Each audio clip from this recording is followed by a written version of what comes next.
Halo netizen, jumpa lagi dengan aku di nusadeli.com, tepatnya di Nusa Daily Channel. Seperti biasa, kita akan banyak obrolkan dengan hal-hal seni budaya, adat istiadat yang cukup kaya di Indonesia ini, tapi dalam konteks pemberitaan dan macam-macam masih di bawah permukaan tentunya, dan kita paham semua itu. Nah, kali ini kita akan ketemu dengan sosok pejuang. Kalau saya sebut, dia adalah salah seorang teman saya. Saya menyebutnya dia adalah sosok laskar terakhir uh, pasukan Pajang. Nah, kenapa begitu? Nah, sosok ini adalah Widodo Basuki. Salah satu teman saya ini adalah redaktur majalah Joyoboyo yang dengan getol dan terus berjuang melestarikan peninggalan warisan yang sangat hakiki di budaya Indonesia ini, terutama dalam masyarakat Jawa, karena dia terus bergelut di dunia sastra Jawa itu. Apa bahasa Jawa sebenarnya itu? Nah, mungkin langsung kita temui beliaunya. Oke, Mas Widodo Basuki, apa kabar? Alhamdulillah. Saya Alhamdulillah. Mas. Saya ya. Saya. Tombak, keris, kuda masih dipelihara? Kerisnya yang selalu melekat. Selalu melekat ya. Di dalam konteks Jawa secara ringan gitu ya. Pusoko, Turonggo, ya kan?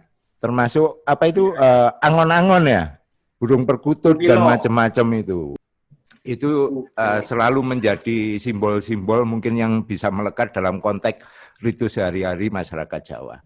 Nah, mungkin bisa diterangkan kalau saya sebut bahwa mungkin itu adalah bagian dari heritage yang kita terus harus pelihara ya di dalam konteks masyarakat Jawa, termasuk juga keguritan, sastra Jawa, tembang dan macam-macam. Nah, lebih jauh apa yang bisa diterangkan oleh Mas Basuki ini mengenai hal tersebut? Ada satu bagian yang saya kira untuk orang Jawa itu tidak terpisahkan. Filosofi misalnya Wismo, Bukilo, Kudo, Turonggo, Usoko, itu sebenarnya melekat pada sebagai perangkat kehidupan, di mana kelengkapan orang Jawa itu semacam itu. Tapi sekarang Turonggonya kan sudah menjadi kendaraan, misalnya. Yang ditunggangi merek sekarang ya, yang ditunggangi merek motor gitu ya. Merek, tidak berupa kuda tapi berupa motor. Cuma kadang-kadang sekarang motornya tidak punya garasi. Kalau dulu Turonggo kan harus punya gedokan.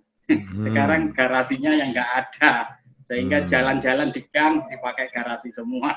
Oh gitu ya. Malah mengganggu orang gitu ya, nggak seperti dulu. Oke. Nah, dalam perjalanan Anda nih, kalau bisa dicatat mungkin sejak tahun 90-an Anda sudah getol nih apa istilahnya ya, concern terhadap persoalan peninggalan budaya Jawa ini. Nah, bisa diceritakan perjalanan itu? Sebenarnya saya mulai kecil memang terdidik dengan kondisi dalam istilah Jawa diwelek budaya Jawa, sehingga tiap hari kita juga apalagi saya kan di desa di Trenggalek, di desa Tawing Munjungan itu desa banget wis, sehingga tradisi-tradisi Jawa mulai mbah saya yang selalu membantu sebagai dukun bayi misalnya, tata cara Jawa. Ayah saya yang pegawai negeri tapi 70% sebagai petani, tiap sebelum ke sekolah itu pagi-pagi jam 5 sudah ke sawah. Saya ikut garu, ikut meluku, dan tradisi-tradisi yang seperti itu menjadi wacana yang membawa saya untuk terus merasa ini sebuah bagian yang tidak terpisahkan dari masyarakat Jawa, sehingga perlu istilahnya dileluri. Nah kebetulan pada waktu itu kan kita juga punya langganan majalah berbahasa Jawa, sehingga tiap hari kita juga membaca dengan bahasa itu tanpa harus kita belajar ejaannya gimana, yang benar gimana, nulisnya gimana, tapi kita sudah mulai kecil sudah dalam tradisi yang seperti itu. Sehingga ketika di Surabaya saya masuk jurusan seni rupa, walaupun jurusan seni rupa tapi tetap belajar dan sebagai penulis di sastra Jawa. Saya masuk ke Surabaya tahun 86. 86 ya. Ya, 86. Tapi itu juga akhirnya menjadi penulis. Malah gak gambar gitu. gambar jadi yang kedua gitu ya. Yang kedua. Soalnya nulis akhirnya dapat honor terus bisa untuk ngopi-ngopi. untuk bayar kos kan gitu ya. Bayar kos. Kos saja tidak punya, kadang-kadang untuk bon-bonan. Gitu ya. Untuk bon-bonan makan. Oke, di dalam konteks menjaga tradisi ini, menjaga tradisi Jawa dalam perspektifnya Mas Widodo ini seperti apa ya? Ada konsep kita sebenarnya tidak modern, seperti halnya petani. Bagaimana kita nguri-uri tiap hari itu menjadi bagian, mulai dari bahasa, terus apa yang terkait dengan budaya. Tiap hari itu menjadi jamuan kita, istilahnya makanan kita, karena saya kesehari-hari juga di media berbahasa Jawa, sehingga budaya-budaya itu yang menjadi topik setiap hari yang dibicarakan. Kalau pelestarian, saya kira orang-orang kita, orang-orang tradisi itu hanya mengandalkan bagaimana menguri-uri, bagaimana tetap memakai, bagaimana tetap, sehingga ketika kaitannya dengan bahasa Jawa misalnya, bahasa Jawa, itu keseharian kita juga harus berbahasa Jawa. Era sekarang kan sudah berbeda. Misalnya gini, anak-anak sekarang sudah membedakan misalnya karena tidak dipakai. Membedakan do dengan do misalnya tidak tahu, wedi dengan wedi itu tidak bisa misalnya, sehingga sama itu banyak. Opo loro dengan loro itu kan berbeda. Teks-teks dalam bahasa Jawa itu perniknya macam-macam. Apabila di Google Translate itu banyak yang tidak tahu, banyak yang tidak mengerti. Kalau bahasa Indonesia ke bahasa Inggrisnya bisa, tapi di bahasa Jawa itu menjadi pating blesat gak karu-karuan. Itu harus kita akui. Jadi, pada konteks ini saya lebih memposisikan sebagai penjaga sastra dan budaya Jawa, terutama melalui sebagai penyair sastra Jawa atau penggurit, atau saya sebagai pemimpin redaksi di majalah berbahasa Jawa Joyoboyo. Itu sehingga itu yang menjadi konsumsi para penggemar atau para penggemar budaya Jawa melalui media ini terutama. Tapi sebagai penggurit, tiap hari saya juga harus menulis sastra Jawa, bisa ceramah kemana-mana tentang pentingnya sastra Jawa pada anak, pada era sekarang, bahwa kita membayangkan kalau kita masalah bahasa aja tidak bisa nguri-uri, tidak bisa melestarikan apa yang kita punya, gitu. Itu secara pribadi yang harus tetap saya teguhkan, akan saya kerjakan gitu, sampai akhir hayat. Itu sebagai gitu ya. Kompleksitas bahasa Jawa dalam konteksnya dengan strata, tingkatan, dan macam-macam. Ini yang tiba-tiba saat ini gagap dihadapi oleh masyarakat dalam konteks perkembangan menuju modernisasi. Nah, satu hal yang tidak bisa kita pungkiri juga bahwa pembelajaran bahasa Jawa dengan kompleksitasnya itu menjadi sulit dalam tanda kutip untuk diterima masyarakat ya, termasuk juga masyarakat Jawa sendiri, karena diambil aja gampangnya, wis biasa ngukuhan ae, wis biasa kromoan yo, mbakku wis ora ono mbakku ora ono, aku wis gak tahu latihan bahasa kromo, satu contoh gitu. Dalam konteksnya kan selalu dikaitkan dengan itu. Nah, itu pandangan Mas Fit ini gimana itu tentang itu? Ya memang bahasa Jawa sendiri kan beraneka ragam ya.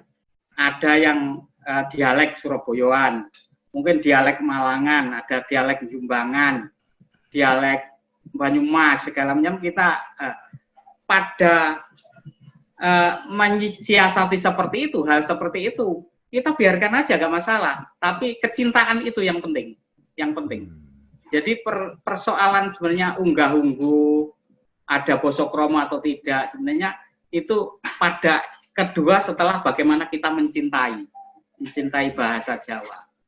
Tentunya kalau pembelajaran itu saya masih yakin anak-anak itu oke lah, gitu loh. Masih oke anak-anak bisa berbahasa Jawa. Tapi memang pada konteks Surabaya kadang-kadang misalnya urusan unggah-ungguh, misalnya kata digite, itu ya, kata digite. Itu persepsinya kalau di orang Kulonan istilahnya, Mataraman, itu kan disabat. Tapi kalau di Surabaya itu menjadi lain. Iya, jadi kurang ajar itu ya. Nah, itu kurang ajar itu kalau di Surabaya. Hal yang semacam itu memang perlu pemahaman, tapi bukan harus dihapuskan.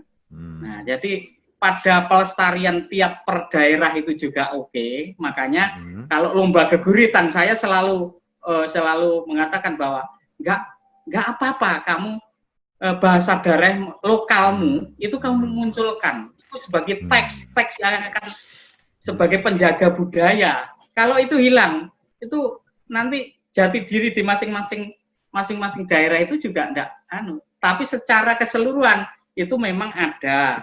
Misalnya di Jayabaya memakai standar umum, ejaannya umum, misalnya bahasa-bahasa yang bisa dipahami dan tidak menimbulkan perbedaan seperti itu. Saya misalnya di media saya tidak akan pernah mengatakan ini digite, saya tidak akan disabet gitu loh, sehingga tidak menimbulkan perbedaan itu. Itu perlu pemahaman ke siswa, sehingga tidak dalam konteks bahasa tidak ada kasar halus atau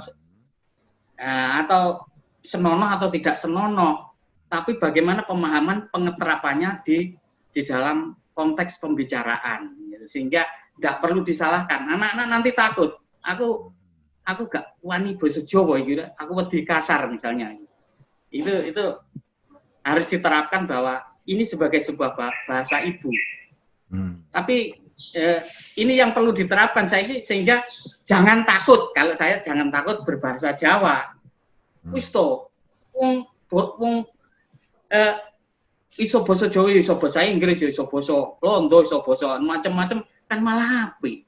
Bangga istilahnya, mongkok nek basa Jawa, bangga. Itu yang harus ditetapkan ke anak-anak. Ojo kok wis wong rasa basa Jawa. Ya, anak ngono ya habis kita. Nah, jadi dalam konteks ini kita harus istilahnya gedekne atine bocah gitu. Karena pemeliharaan bahasa itu selain di sekolah, terutama tetap pada tingkat keluarga yang utama, bahasa ibu itu ini sehingga nantinya bisa ke jenjang berikutnya di sekolah itu ada pembelajaran bahasa, kurikulumnya juga masih bagus dan itu disesuaikan dengan daerah masing-masing.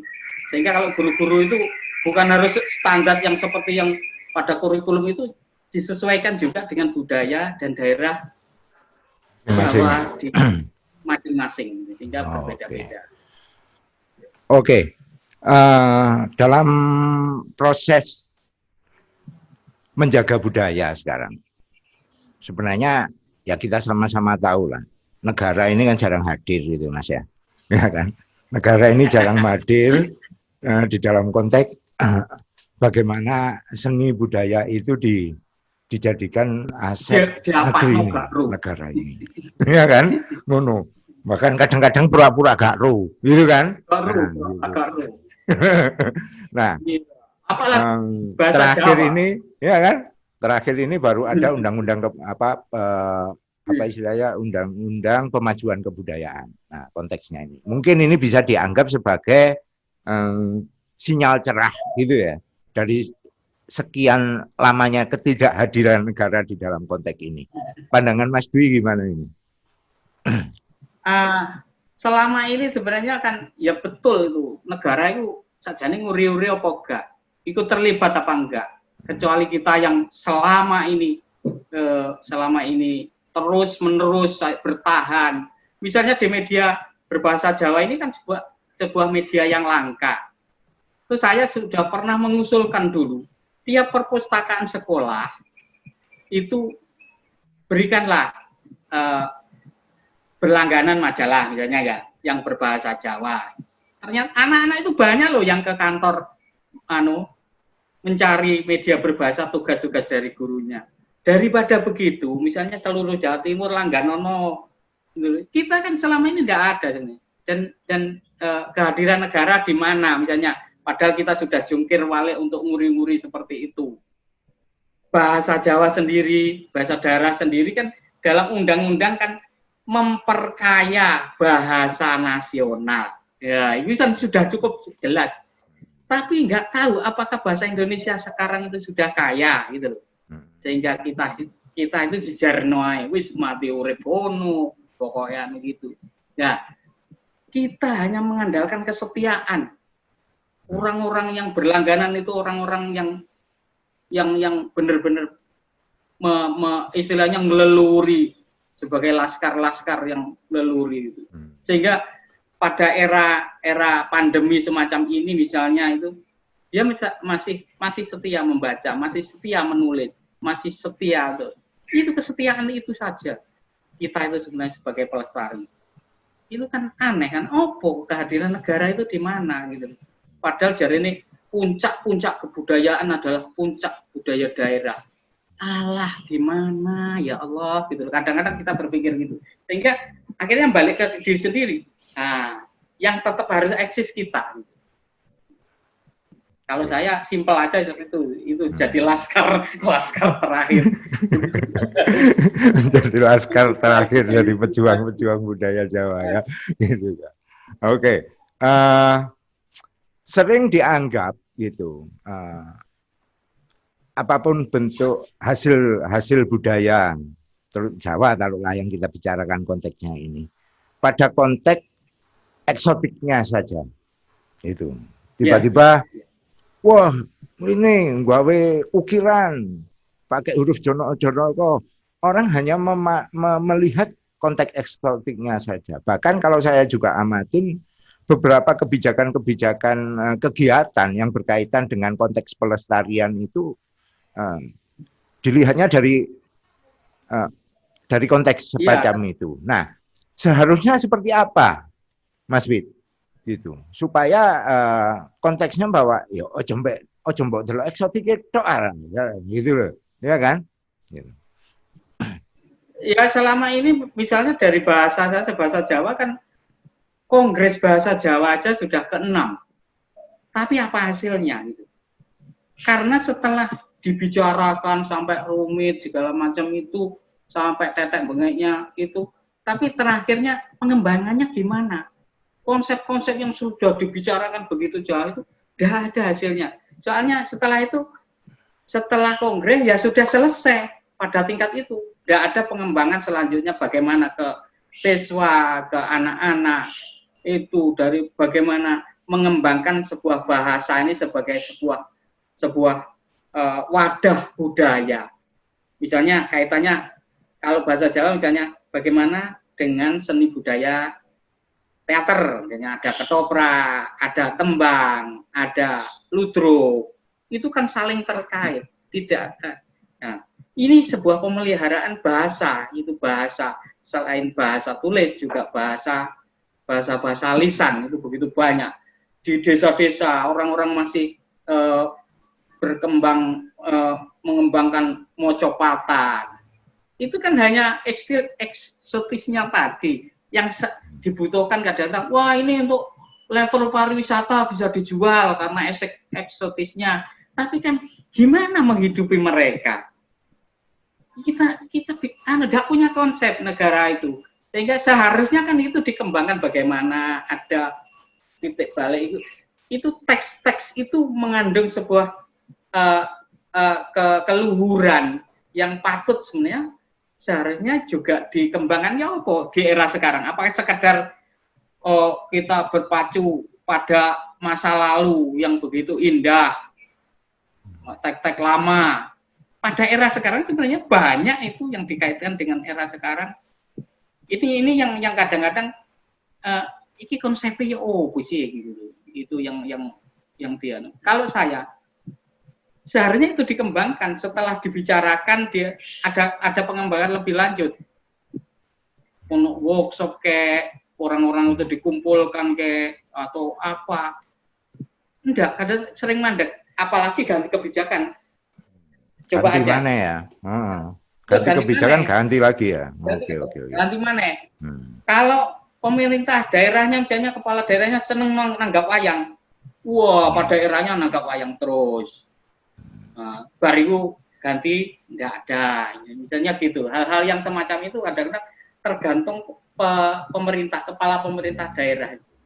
Boleh senengan dalang iki tok di taman budaya misalnya iki ludruk iki tok. Padahal lain-lainnya kan juga banyak yang perlu dan teks-teks misalnya ludruk kan tidak sekedar ludruk, tapi itu sebuah budaya yang dikupas bagaimana kehidupan mereka, apa filosofinya, apa yang bisa dikembangkan pada pemberdayaan masyarakat. Segalanya itu kan itu terkait sebenarnya.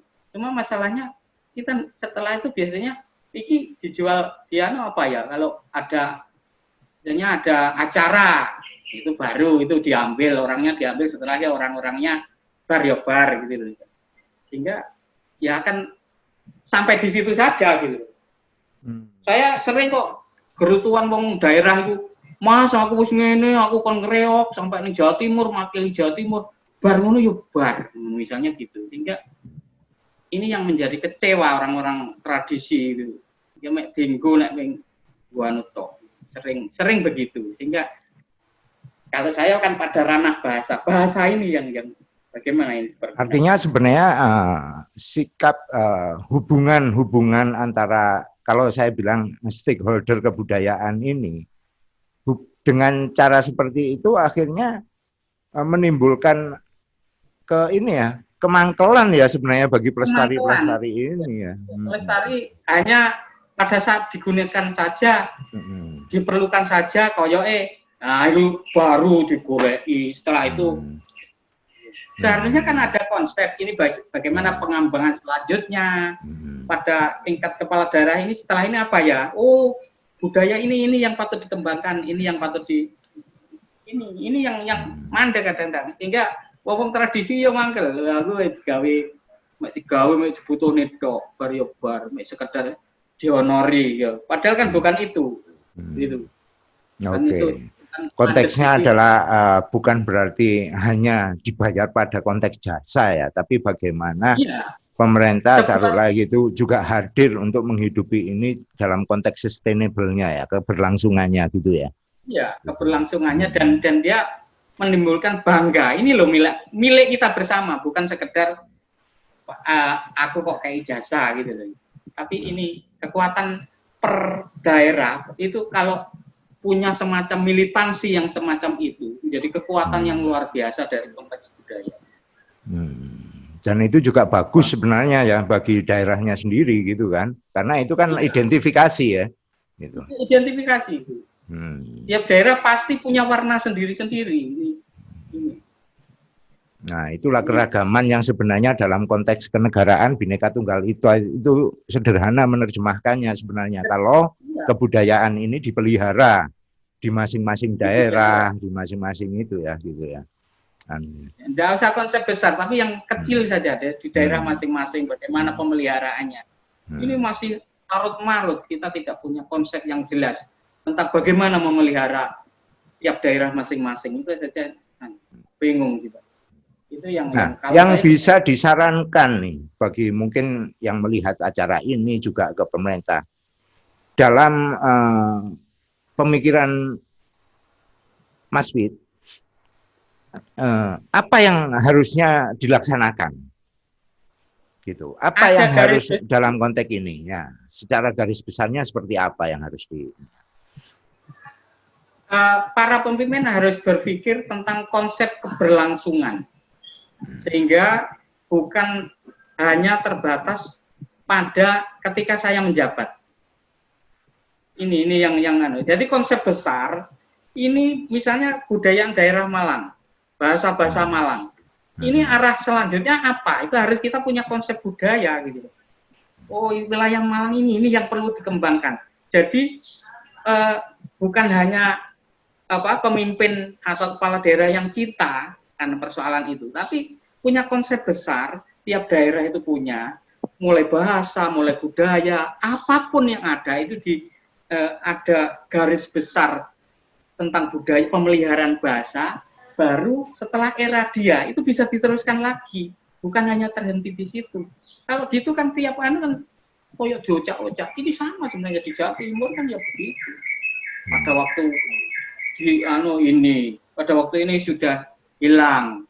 Pengembangan yang mana gitu, itu yang ada garis-garis itu, ada konsep besar tentang tiap daerah, menggali apa dan pengembangan apa, dan kaitannya dengan, misalnya dikaitkan dengan masyarakat, ini pemberdayaannya gimana, tidak sekedar terbatas pada wacana gitu. Kadang-kadang kan banyak yang kita bicarakan tapi prakteknya kan itu kan nggak ada ya. Ini yang sering terlupa itu, sehingga setelah itu gimana. Oke, kalau untuk bagi para pecinta, bagi para pelaku, dan bagi para pemelihara sendiri, supaya nggak putus asa nih, apa yang apa yang harus yang bisa disampaikan oleh Mas Wid? Saya ya nggak bisa punya konsep kecuali dari diri saya sendiri tentang kesetiaan itu tadi. Ini aja, setia itu, ini saja. Nggak usah mengeluh.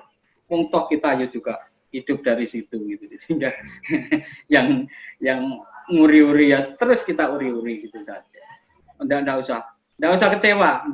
Karena kesenian itu pada dasarnya kan nggak harus tergantung pada ini dapat jasa apa enggak. Oke. Tapi kan hati kita kesetiaan. Jadi yang saya highlight adalah kalau kamu sudah berbicara dalam konteks budaya dan seni dan tradisi, ya kan? Nah, yang penting adalah mencintai, itu ya. Mencintai. Oke. Ternyata kata cinta itu menarik banget. Nah, mungkin terakhir ini, ada nggak nih keguritan tentang cinta nih? Nah, bisa disampaikan nih.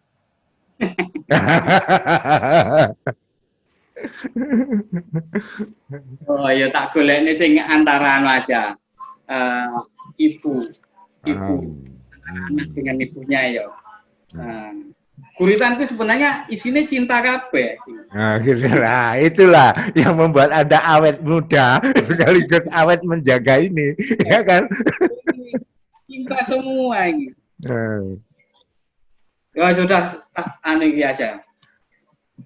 Nah, ini yang kaitannya dengan, mungkin kalau pembaca bahasa Jawa ini ngerti, hubungannya dengan Hono Coroko, kecintaan pada konteks teks.